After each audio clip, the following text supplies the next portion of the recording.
Oke, halo halo, selamat malam semuanya. Mohon maaf tadi ada sedikit kesalahan teknis untuk share screen-nya. Oke, selamat malam semuanya.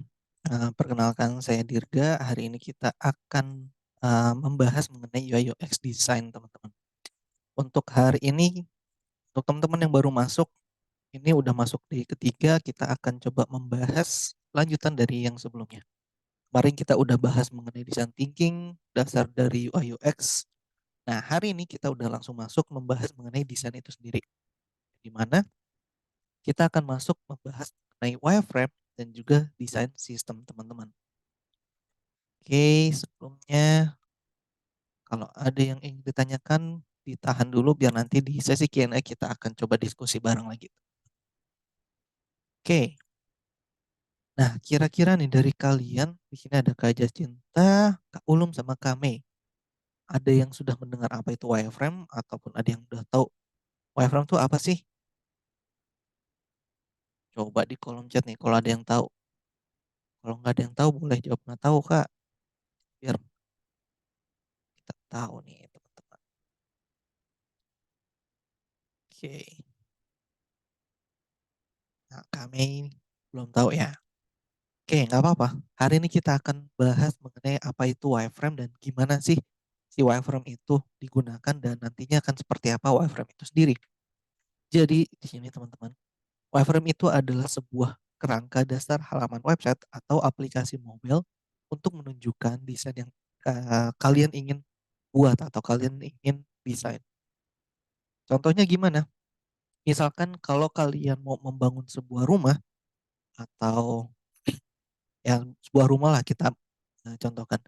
Biasanya kan sebelum membangun sebuah rumah pasti ada yang dinamakan dengan denah rumah yang bentuknya itu kan cuma satu mungkin ya satu halaman atau beberapa halaman. Di satu halaman itu isinya itu gambar peletakan ruang-ruangan yang ada di rumah kita, peletakan atau posisi dari pintu, posisi dari ruangan-ruangan, kamar-kamarnya ada di mana. Terus juga mungkin kalau ada tembok sekatnya seperti apa, penempatan dapur yang ada di mana, entah di belakang kah, atau di eh, lantai atasnya atau seperti apa. Dan di situ juga kan kita harus mengetahui posisi-posisinya yang lebih baik itu seperti apa. Kayak misalkan, oh dapur taruhnya di belakang, kan dekat sama kamar mandi misalkan. Dan kamar mandinya pun harus ada penempatan posisinya. Misalkan untuk klosetnya ada di mana, showernya seperti apa. Di dapur juga mungkin harus teman-teman perhatikan mengenai misalkan sink atau tempat cuci piringnya. Nah, wireframe itu adalah denah untuk apa? Untuk desainnya kita. Gampangnya seperti itu. Jadi analogikan kalau wireframe itu ya kayak denah aja, tapi denahnya kan masih sederhana. Belum ada gambar-gambarnya, tapi cuman gambar garis kotak-kotak aja. Nah, itu adalah sebuah wireframe, teman-teman. Nah, si wireframe itu digunakan untuk apa? Tadi ya, untuk memberikan gambaran atau bayangan kiranya desain yang nanti akan kita buat atau yang akan di-develop itu jadinya akan seperti apa sih? Kayak gitu. Nah, prosesnya itu adalah disebut juga dengan wireframing. Nah, proses ini meminta kita sebagai seorang desainer, UI designer untuk berpikir secara kreatif dan juga lebih eh, apa ya, responsif dengan apa yang ada di bayangan kita. Ketika kita memikirkan sesuatu, oh kita mau bikin sebuah aplikasi nih, kita punya ide apa aja? Ya udah gambar, bikin dulu aja. Nah, nanti si wireframe itu lebih eh, akan ada pembagiannya. Ada yang namanya low-fi dan juga high-fi. Maksudnya apa? Low-fi itu ada low fidelity atau bisa dibilang masih sederhana, sedangkan yang high-fi itu yang sudah lebih kompleks. Maksudnya seperti apa sih? Gini, tipe-tipe wireframe itu ada dua. Low fidelity wireframe, maksudnya di wireframe ini biasanya masih bentuk kasar. Nah, nantinya belum ada kayak image-nya nanti seperti apa, ukurannya seperti apa, dan biasanya dibuatnya masih manual, pakai kertas dan juga pensil atau pulpen. Nah, kenapa seperti itu? Ya karena untuk mempermudah kita menuliskan atau mencurahkan pikiran kita untuk menuliskan ide-ide kita. dalam bentuk wireframe-nya ini. Sedangkan high fidelity ini itu wireframe-nya udah mulai lebih spesifik lagi. Kita udah bikin mengenai layoutingnya, kita udah bikin ada beberapa perbedaan, ada hierarkinya seperti itu. Nah, contohnya seperti apa? Nah, contohnya untuk low fidelity itu seperti ini, teman-teman. Teman-teman perhatikan si low fidelity wireframe itu masih manual banget, masih pakai pensil atau mau digital pun biasanya kita bisa menggunakan kayak toolsnya ada banyak untuk pembuatan wireframe. Bisa pakai pulpen dan pensil, maksudnya manual gitu, atau mau pakai software. Misalkan kemarin kita bahas pakai Figma ataupun pakai Figjam, atau yang paling sederhana kayak Microsoft Pen, atau buat yang gambar-gambar aja yang penting tergambarkan nanti akan seperti apa. Kenapa seperti itu? Karena tadi wireframe ini, untuk yang low fidelity wireframe ini itu masih sederhana. Jadi kita bisa membuat sebuah wireframe hanya dengan menggunakan tools yang sederhana juga. Karena bentuknya apa? Ya karena bentuknya cuma garis-garis aja, kotak-kotak aja. Teksnya pun masih berantakan. Yang penting kalian sebagai desainer tahu nih, oh nanti ini akan seperti ini. Tujuannya tuh seperti ini. Kayak gitu. Nah nanti dari low fidelity ini, teman, biasanya juga bisa berupa nggak cuman satu ide aja. Biasanya yang saya lakukan, saya punya sebuah buku. Buku ini adalah buku yang biasa saya gunakan untuk mencari atau menuliskan ide-ide wireframe yang biasa saya lakukan atau saya buat. Nah, kalau teman-teman bisa lihat di sini, nggak kelihatan ya. Ini saya di buku ini saya bikin nih, ada beberapa screen atau beberapa halaman di mana itu adalah ide desain saya. Biasanya juga bisa saya tuliskan dalam bentuk spidol kayak gini biar tergambarkan kalau misalkan wireframe tuh kayak sederhana aja, nggak harus rapi, nggak harus bagus banget, nggak pakai penggaris pun nggak masalah. Yang penting kebayang, oh ini nanti akan ada di sini nih informasi dalam satu halaman tersebut, ada teksnya, terus juga nanti ada tombolnya seperti apa, terus juga nanti action dari situ mungkin nanti halaman selanjutnya seperti apa, atau secara flow-nya juga bisa dibuat nantinya. Nah ini adalah low fidelity. Untuk yang high fidelity seperti apa? Nah ini adalah high fidelity dari desain yang tadi, teman-teman. Kalau teman-teman lihat ini low fidelity-nya, di sini ada homepage, kategori, subkategori, dan info sama in-app video. Untuk yang homepage-nya berubah menjadi seperti ini. Bisa terlihat jauh lebih rapi karena udah menggunakan Figma-nya ya untuk desainnya. Dan di sini di Figma-nya pun sudah menambahkan perbedaan hierarkinya. Mulai dari wall-nya, mulai dari image nanti akan seperti apa, icon-iconnya penempatannya ada seperti apa. Nah, di sini udah makin terlihat kan. Beda dengan yang sebelumnya nih. Di sini ada icon dan lain-lainnya. Sedangkan kalau yang sebelumnya, untuk yang low fidelity, kan masih cuma coret-coretan tangan aja nih. Kayak gitu. Nah ini adalah perbedaan antara low fidelity dan juga high fidelity, teman. Nah biasanya kita mulai atau start dari low fidelity seperti ini. Dari low fidelity, dari coret-coretan kita coba bikin dalam bentuk high fidelity-nya, kita translasikan dari coretan manual kertas dan pulpen kita jadi sebuah desain di dalam Figma.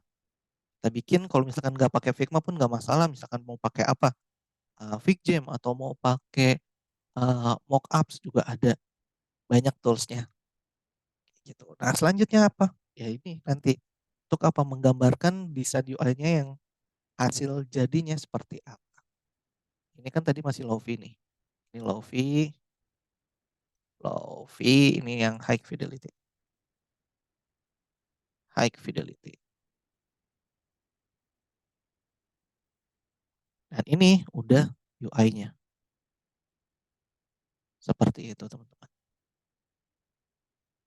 Makanya di sini teman-teman lihat, perhatikan di sini. Ini cuman kayak kotak kayak gini aja nih, kotak ada X. Untuk menandakan apa? Untuk menandakan kalau itu tuh nanti akan ada image di dalamnya. Kayak gini juga sama. Kayak cuman ngasih kotak di dalamnya ada X. Menandakan kalau itu nanti akan ada sebuah image di dalamnya. CTA, terus ada tombol actionnya. Garis ini menandakan ini akan ada teksnya loh.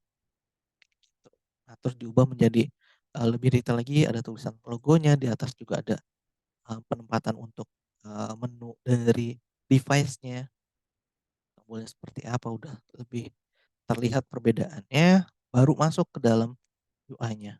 Udah dikasih logonya, warnanya juga udah ada di sini untuk image-nya, teksnya pun tadinya masih lorem ipsum, ini sudah berubah dengan teks yang asli. Tombol CTA-nya pun udah berubah jadi tombol get started dengan warna yang lebih mencolok dan jelaskan. Dan di bawah ada tombol login seperti itu. Dan ini pun sudah terlihat ada hierarki di dalamnya. Ini yang kita jadikan CTA, yang dimana kita ingin si user itu klik and fokus utamanya tuh yang di tombol ini.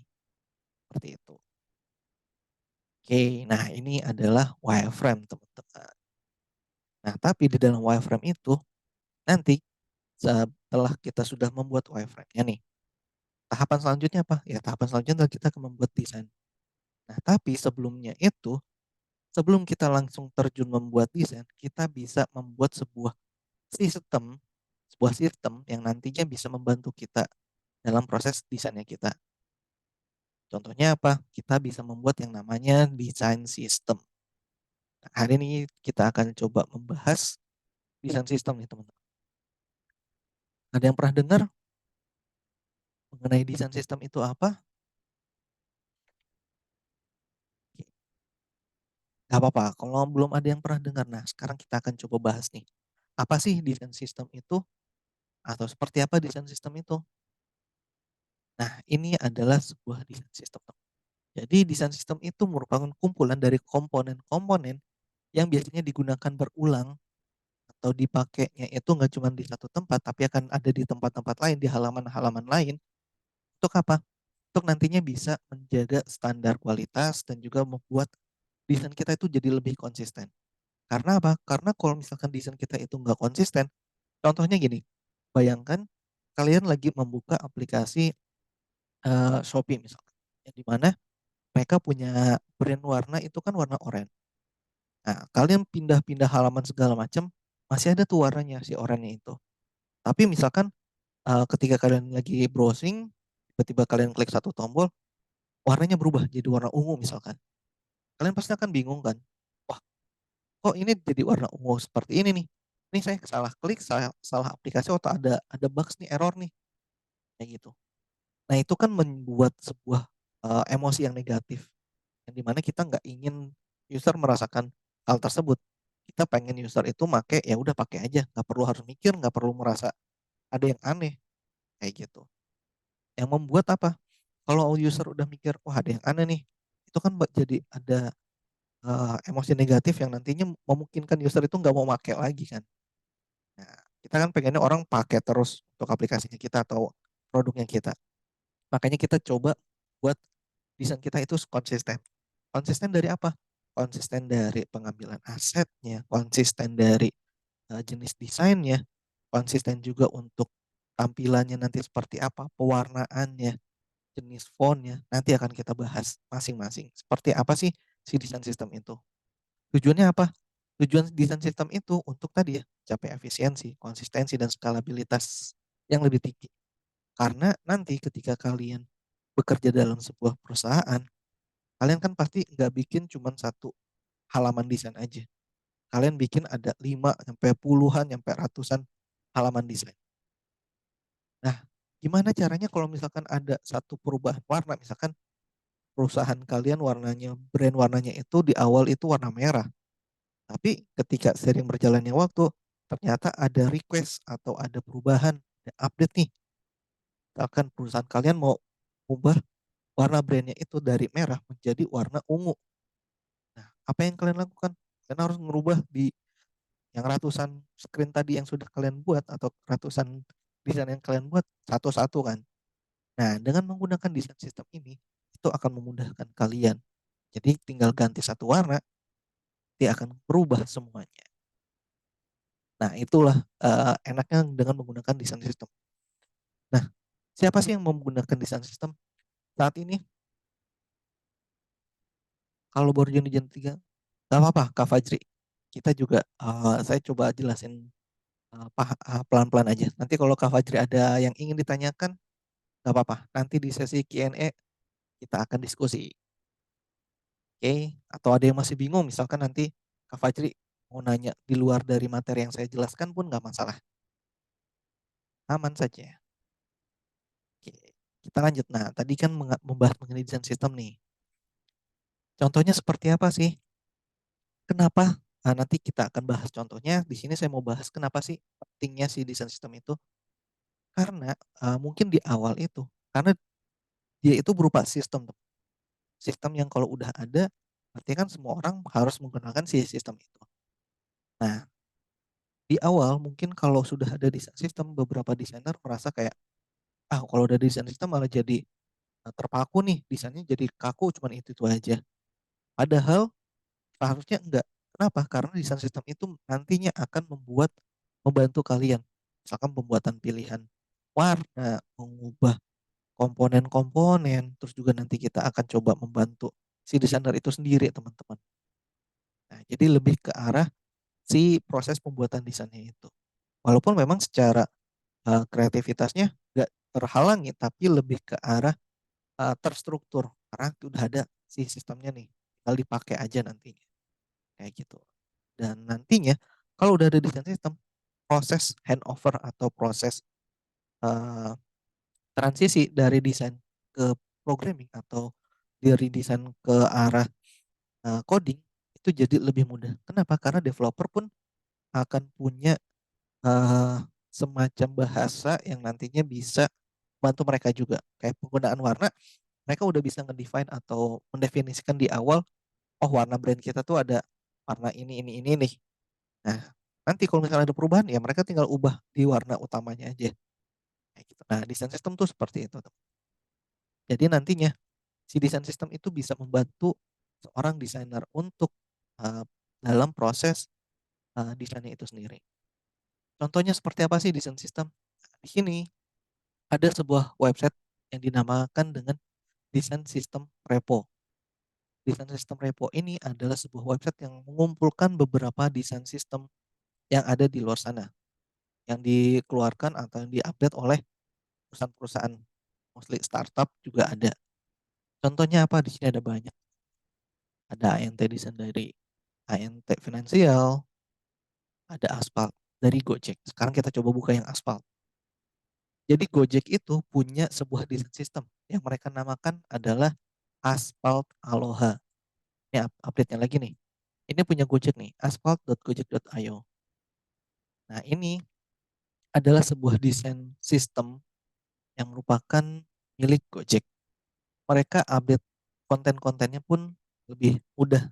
Ketika apa? Karena mereka udah ngedefine nih lainnya. Mulai dari foundationnya seperti apa, prinsipnya mereka tuh seperti apa, komponen-komponen yang mereka gunakan tuh seperti apa. Karena kan kalau kalian menggunakan aplikasi Gojek, mungkin uh, nggak akan terlintas di pikiran kalian kalau misalkan, oh ini emang tombolnya emang seperti ini.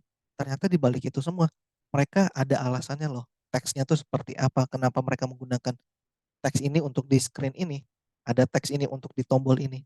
Nah, itu diatur oleh si desain sistem ini. Kalau di sini dia bilangnya design language system. Jadi mulai dari komponen, token, typography, dan accessibility. Dari foundationnya kalau misalkan kita buka itu, buka kalau prinsipnya. Nah, kelihatan nih, dia ada konsistensi, usability, accessibility, dan estetik. Nah, dia jelasin konsisten. Desainnya tuh mereka ingin si Gojek itu punya desain yang konsisten dengan nilai usability yang bagus, accessibility-nya lebih mudah digunakan, dan estetik. Nah, ini ada banyak nih teman-teman. Tapi dia nggak menjelaskan komponennya dari si Alohanya ini.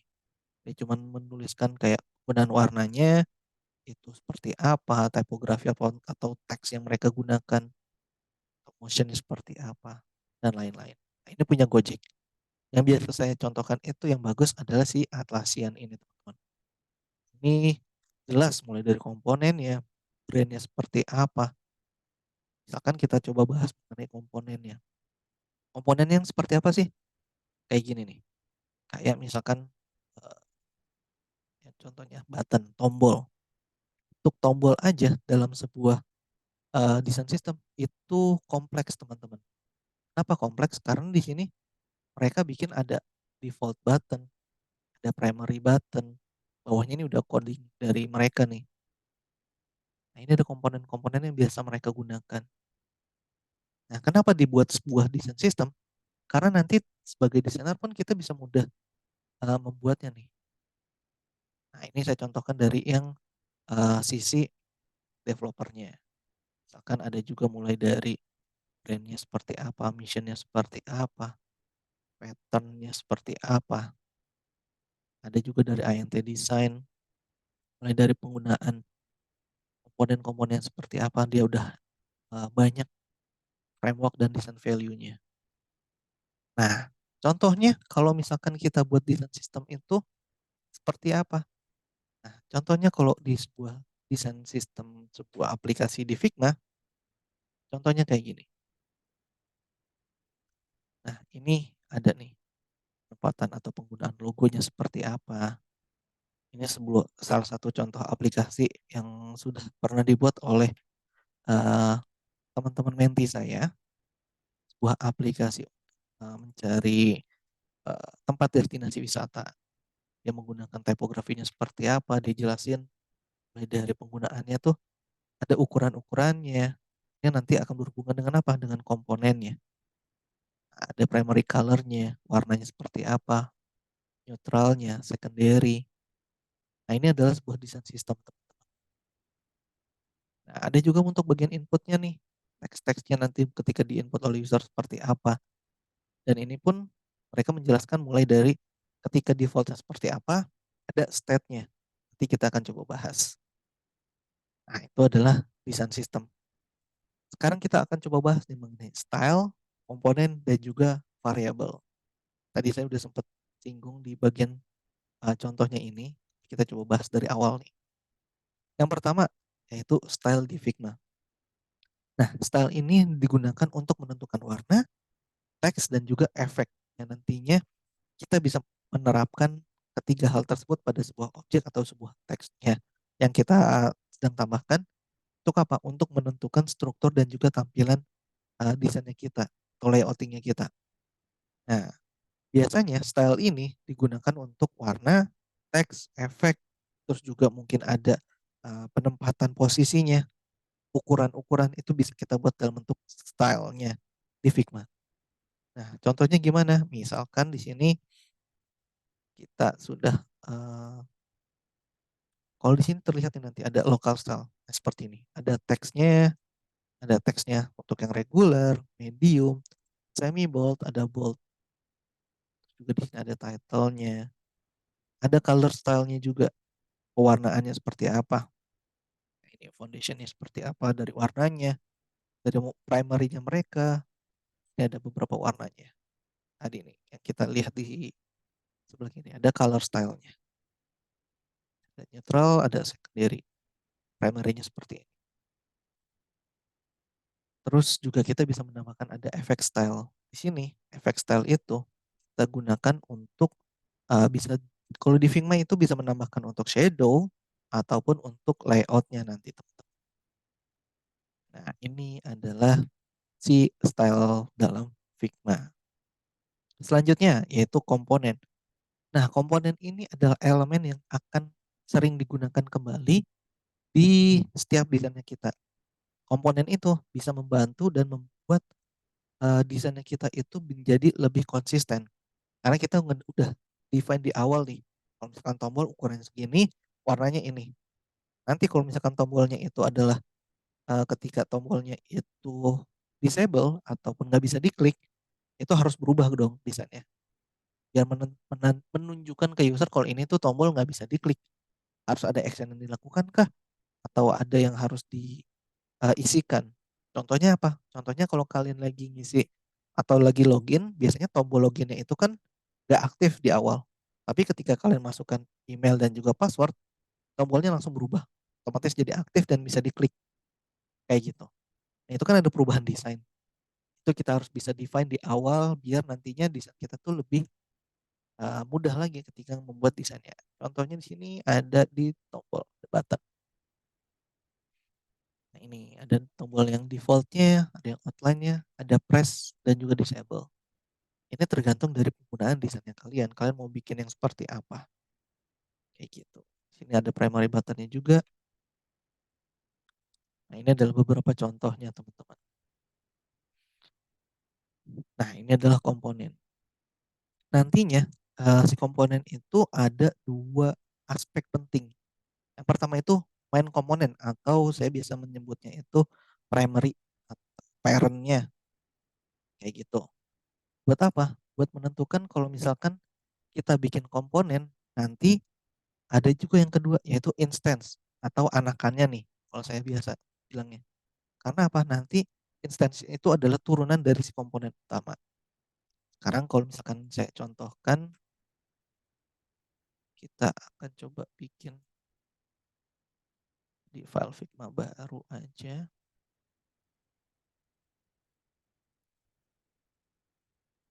Nah, file Figma kita kemarin, misalkan kita mau bikin sebuah tombol, teman-teman. Misalkan ini, button. Karena tombol button nih, saya akan coba buat sebuah desainnya dulu.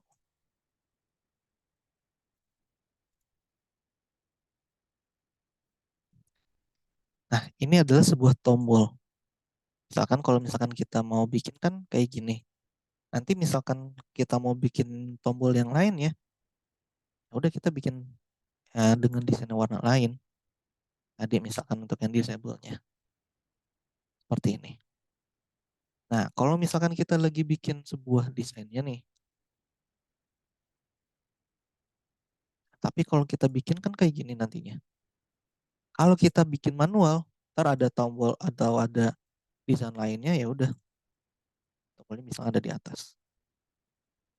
Kalau kita menggunakan komponen atau nggak menggunakan komponen, ya udah kalau misalkan brandnya tadinya biru, kita mau ubah menjadi warna merah, kita nggak bisa kayak gini. Ini jadi merah, tapi yang ini nggak jadi merah. Kalau ini kita ubah jadi merah, yang sebelahnya nggak jadi merah. Padahal kan masih satu brand. Nah, tapi kalau kita buat ini menjadi sebuah desain sistem, ini kita hapus, ini kita hapus. Ini kita akan coba membuat menjadi sebuah komponen.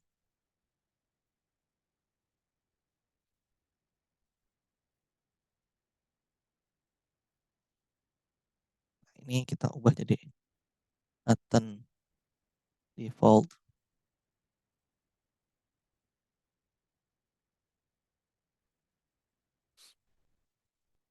Kayak gini.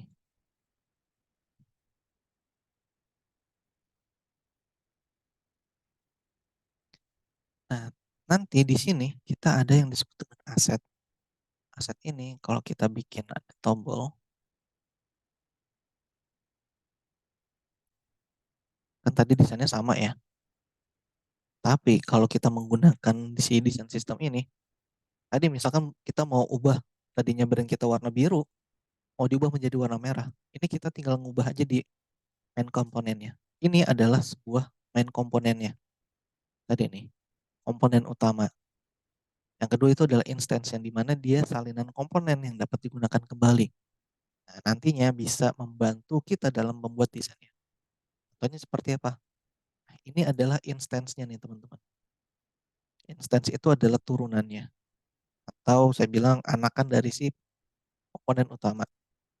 Kalau komponen utama ini kita ubah warnanya. Nah, perhatikan nih.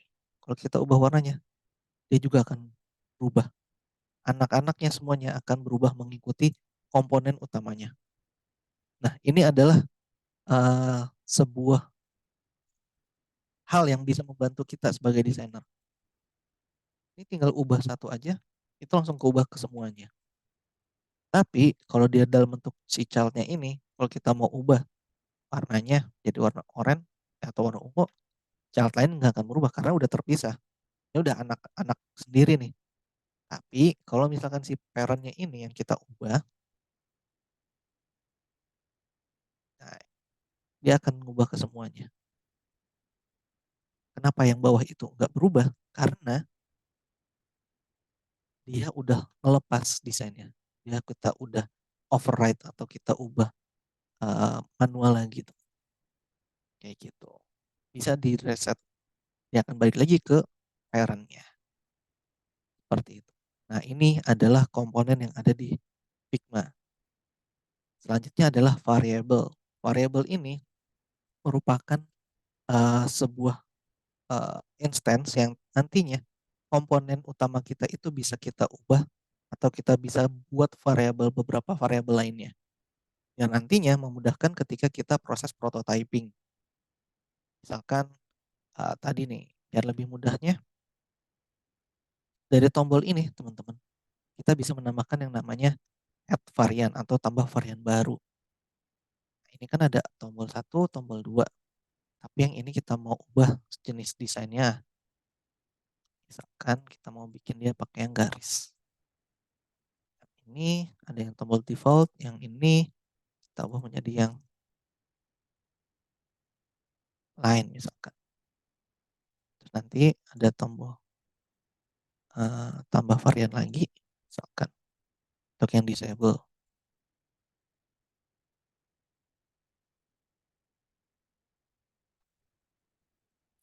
Nah nanti si tombolnya kita ini kan masih tombol yang normal nih default. Ini bisa kita ubah jadi yang lain, bisa kita itu.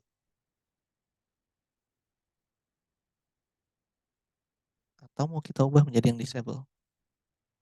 Nah ini tinggal kita ubah dari sini aja. Gak harus kita ubah dari satu-satu. Kita udah punya karena udah kita buat dalam bentuk varian. Kayak gini. Nah ini adalah variabel yang ada di Figma teman-teman. Atau desain sistem yang ada di Figma. Kalau tadi saya contohin itu kita punya contoh tadi nih. Ini wireframe yang sudah uh, dibuat atau desain sistem yang sudah dibuat. Kita lihat contoh UI desain yang udah pernah dibuat tuh yang seperti apa sih? Kan tadi kita lagi membahas desain sistem. Tapi nanti kalau teman-teman membuat sebuah desain, bentuknya akan seperti ini. Kita bisa membagi dia menjadi beberapa fitur dan punya halaman yang banyak pastinya. Kayak gitu. Nah ini kan nanti akan ngaruh ini kalau kita mau kita lihat di sini ada tombol di sini 1, 2, 3, 4 dan ini setiap halaman kan punya tombolnya. Kalau kita mau ubah warnanya, kalau nggak pakai desain sistem, oh ini PR banget. Kita harus ubah di sini, di halaman ini, kita ubah lagi yang ini sebelahnya. Itu pun kalau kita jeli, kita udah ngeliat nih mana aja yang harus diubah. Tapi kadang ada aja yang ada yang miss atau ada yang keselip nih. Jadi nggak keubah satu. Nah itu bisa fatal nanti dari developer akan bingung juga kok ini kayak gini. Ya udahlah, mungkin emang desainnya kayak gitu. Alhasil ketika udah jadi malah berubah warnanya jadi nggak sesuai. Memberikan apa tadi? Berikan efek yang negatif secara emosional dari si usernya atau pengguna yang menggunakan produk tersebut teman-teman.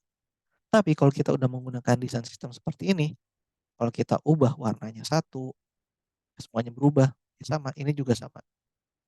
Kita tinggal bikin atau kita ubah dari sini, desain sistemnya kita ubah, yang ini nih, kita ubah, nanti akan berubah semuanya.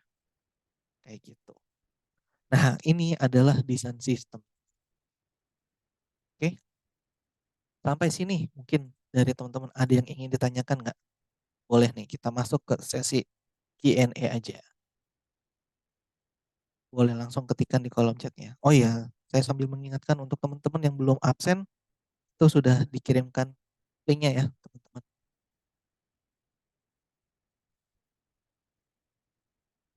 Kalau ada yang masih bingung atau uh, punya pertanyaan, silahkan ditanyakan langsung, teman-teman.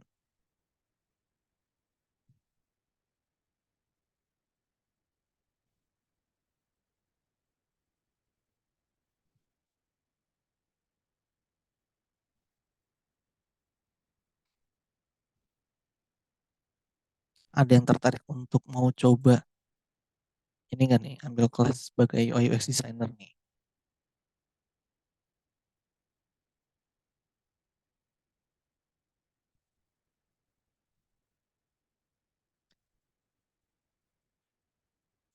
Oke, nggak ada. Kalau nggak ada, kita coba explore dari komponen-komponen desain sistem teman-teman. Nah, tadi kan saya bilang untuk nyari desain sistem tuh banyak. Mau dari desain sistem repo ini, atau kalau di Figma itu ada yang disebut juga dengan komunitas. Figma itu aktif banget teman-teman. Kita bisa cari apapun itu di sini. Atau ini, explore community. Nah, di community ini atau komunitas Figma itu, kita mau nyari apapun ada. Di sini ada desain sistem. Nah, ini banyak nih desain sistem yang udah dibuat oleh user-user di luar sana. Ada yang berbayar, ada juga yang gratis. Yang gratis kita tinggal pakai aja teman-teman. Kayak gitu nih, ada iOS, ada finance, ada yang berbayar juga. Tinggal pilih aja yang free misalkan. Ya udah banyak langsung muncul. Mulai dari uh, Figma-nya, ada juga yang buat dari plugins atau file templates. Nah, ini banyak banget teman-teman. Karena di Figma itu sistemnya emang komunitasnya kuat banget atau banyak banget update-update-nya. Kayak misalkan kita lagi yang membuat desain nih, tapi kita eh, belum tahu mau bikin icon yang seperti apa atau mau bikin tampilan yang seperti apa, ya kita coba nyari-cari lagi. Dan satu lagi, mungkin kalau teman-teman bingung nyari desain yang bagus seperti apa, ini ada sebuah website. Biasanya saya jadikan sebagai referensi atau mencari ide. Nah ini teman-teman, ada yang namanya Dribble. Kalau teman-teman mau coba ngecek desain yang bagus tuh seperti apa, nah, ini ada banyak nih di Dribble ini. Tapi di Dribble ini secara tampilan mungkin bagus atau mewah heboh, tapi mungkin ada beberapa hal yang tidak bisa diimplementasikan ketika dibuat di produknya. Contohnya kayak gimana ya? Contohnya kayak gini nih. Mana ya? Nggak kelihatan ya. Udah yang ini aja deh. Nah ini.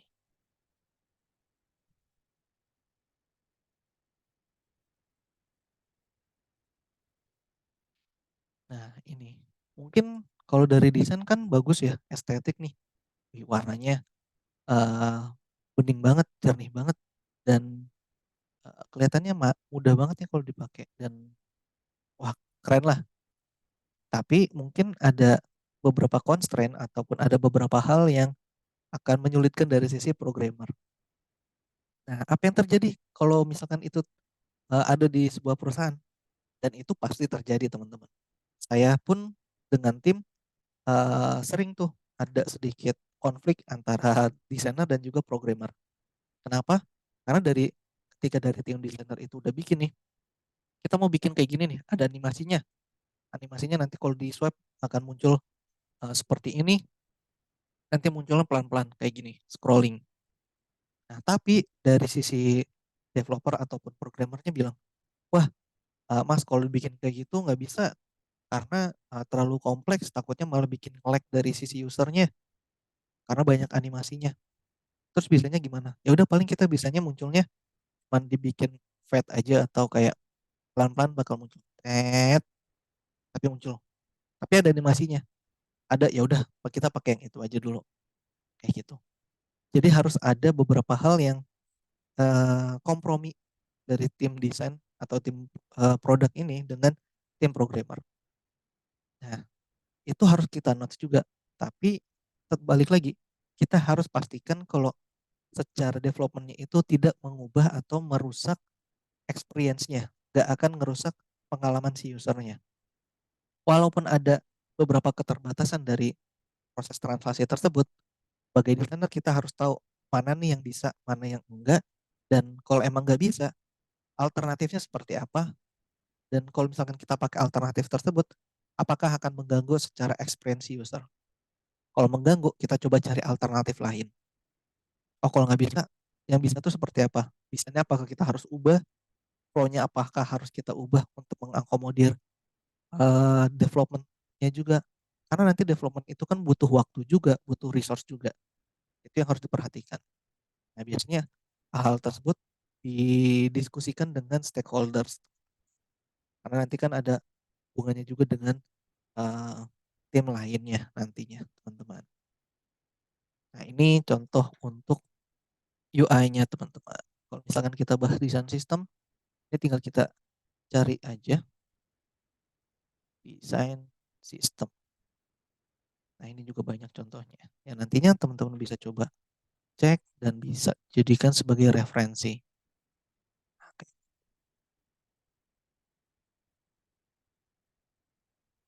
Nah, desain sistem itu lebih ke arah komponennya, variabel penggunaan warnanya seperti apa.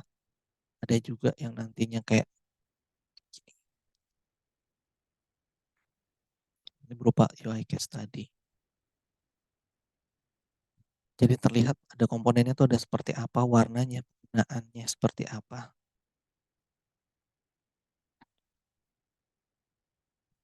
Nah, seperti ini nih teman-teman. Oke, sampai sini ada yang ingin ditanyakan nggak nih? Di luar dari materi pun nggak masalah ya. Atau mau bahas mengenai desain pun nggak apa-apa.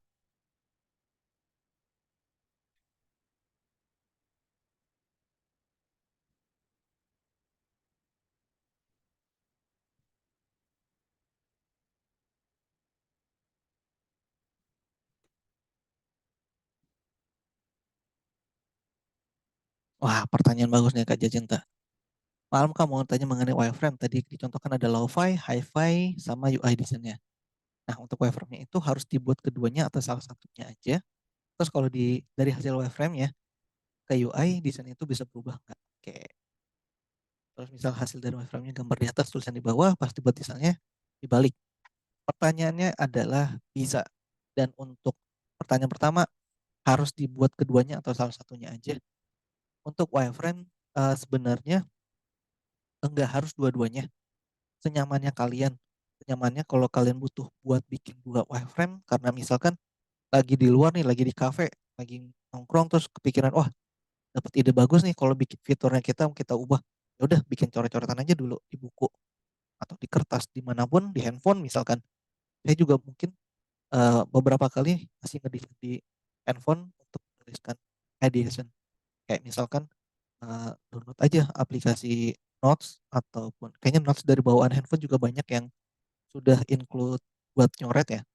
Itu bisa. Udah bikin aja dulu atau nggak di buku langsung. Buat apa? Ya karena buat ide itu kan munculnya tiba-tiba ya teman-teman.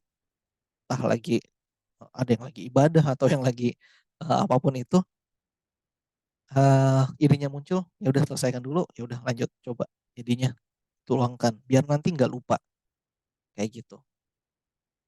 Nah, nantinya kan itu kan dari manual atau dari lo-fi-nya. Pakai kita harus bikin hi-fi-nya juga. Jawabannya tergantung. Kalau emang ada waktu, ya udah bikin aja dulu hi-fi-nya. Kalau nggak ada, mau lanjut desain, ya silahkan. Tinggal dari si buku atau dari kertas ini, kalian foto, pindahin ke Figma. Kayak gitu, itu bisa. Nah, kalau misalkan nggak pakai coret-coretan, tapi mau langsung bikin di Figma-nya bisa, bisa kayak gini. Nah, ini nggak pakai coret-coretan, tapi udah langsung bikin wireframe-nya langsung di Figma. Ya bisa disebut juga dengan si high fidelity-nya tadi. Ya, tinggal bikin dari teman-teman saya bikin langsung di Figma, udah pakai hi-fi, tapi masih kayak gini nih, masih sederhana. Nggak ada teksnya, cuma ada uh, jelasannya aja. Ada beberapa yang udah dikasih teks, tapi ya masih standar, maksudnya masih simple kayak gitu. Ini udah termasuk high fidelity. Kalau misalkan yang masih low fidelity-nya, ya mungkin yang masih pakai coret-coretan aja teman-teman. Kayak gitu.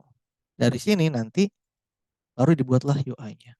Nah, pertanyaan kedua, kalau misalkan dibikin wireframe-nya itu ada perubahan, apakah boleh?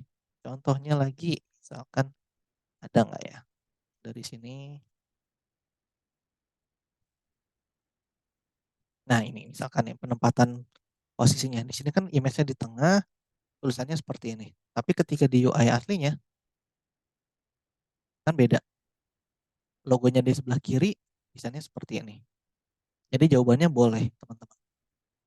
Karena wireframe itu kan masih dalam bentuk denah ya teman-teman. Kayak tadi bandingin sama denah rumah. Ketika lagi ngebangun, misalkan tadi kita analogikan dengan lagi proses bangun rumah. Ketika lagi bangun rumah itu kan ada hal yang nggak terduga. Misalkan lagi temboknya, oh ternyata nggak bisa nih kalau bikin temboknya kayak gini, harus ada tiang di tengahnya, kayak gitu. Biar menopang rumahnya, biar lebih kuat. Oh ya udah berarti harus ada tiang, walaupun di denah awal kita itu nggak ada tiang, kayak gitu. Dan perubahan itu dari wireframe ke desain atau ke UI itu banyak yang berubah, itu nggak masalah. Terus pertanyaannya, apakah kita harus update lagi wireframe-nya?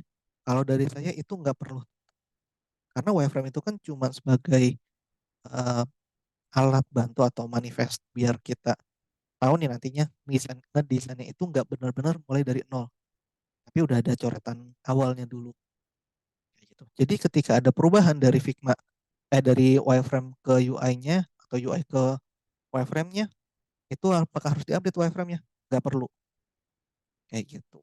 Jadi biar yang akan kita deliver atau apa yang akan kita berikan ke tim developer itu kan si UI jadinya. Kalau mereka ngeliat wireframe, wah itu akan kacau banget. Mereka nggak bakal kebayang. Ini apa nih mas maksudnya? Ini apa? Ini apa? Bakal kayak gitu terus. Tapi kita harus bikin eh, proses handover atau proses transisi itu bisa lebih mudah. Makanya nggak perlu kita update lagi si wireframe-nya. Kita fokuskan untuk tahap UI-nya. Kayak gitu. Kecuali kecuali ketika lagi bikin UI-nya, lagi bikin nih, oh kayaknya kita butuh satu teks lagi nih di bawahnya, misalkan lupa password misalkan. Oh ya udah kita tambahkan langsung. Itu bisa. Tapi kalau misalkan kalian lagi bikin desain tek tek tek tek tek, lagi bikin oh ternyata kayaknya butuh satu flow tambahan nih. Misalkan tadi yang buat akun kita belum bikin flow-nya. Udah coret-coret dulu deh. Ya udah baru bikin wireframe-nya dulu nih. Lupa password tuh harusnya kayak gimana ya? Oh, ternyata lupa password terus ngisi email dulu, nanti ada halaman ini, halaman ini, halaman ini. Kayak gitu. Berarti kita coba ideasin lagi, baru kita coba bikin sih desain. Kayak gitu, Gajah Cinta. Apakah terjawab, Kak?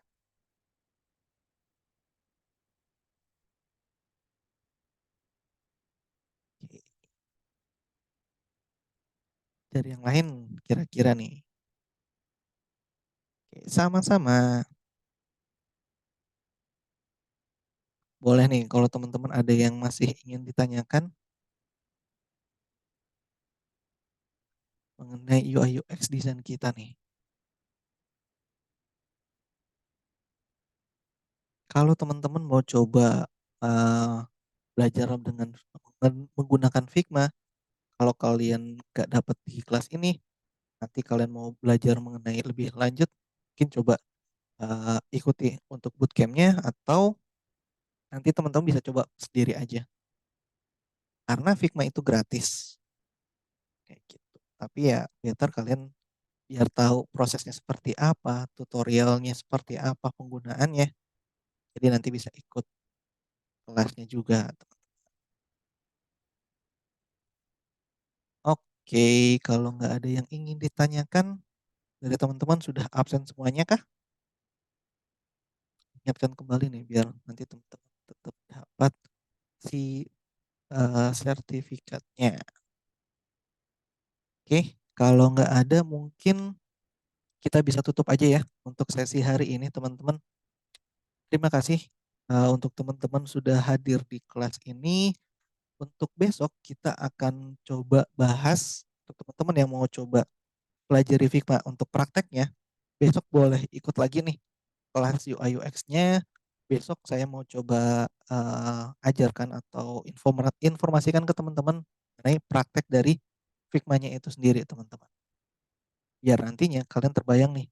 Nanti besok mungkin akan saya jelaskan tools-tools yang ada di Figma. Terus juga nanti kita akan coba buat wireframe dengan menggunakan Figma-nya teman-teman. Oke, kalau nggak ada yang ingin ditanyakan, saya tutup aja untuk kelas kita hari ini. Terima kasih udah masuk dan gabung di kelas UI UX Design ini. Kita bisa ketemu lagi di besok hari ya teman-teman. Saya tutup. Wassalamualaikum warahmatullahi wabarakatuh. Selamat malam semuanya. Thank you semuanya.